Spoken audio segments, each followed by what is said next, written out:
Hey guys, welcome back to the channel, and today I'm going to show you how to read candlestick charts on Robinhood. First up, understanding candlestick charts.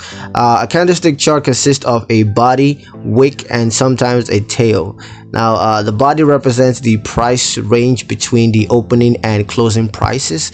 The wick represents the highest and lowest prices reached during the trading period, and the tail represents the lowest price reached during the trading period.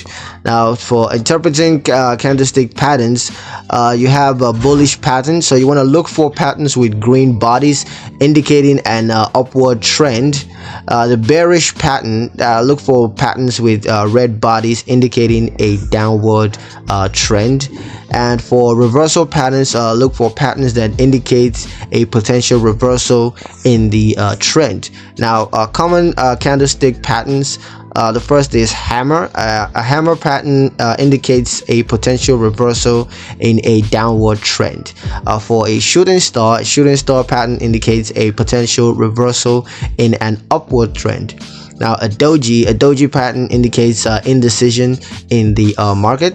And an engulfing pattern indicates a potential reversal in the trends.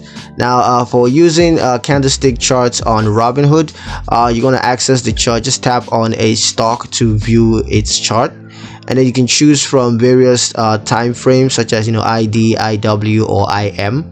And you want to use the pinch gesture to zoom in and out of the chart, and you can tap the indicator button to add technical indicators to the chart if you want to do that. So yeah, that's pretty much it on how to read candlestick charts on Robinhood.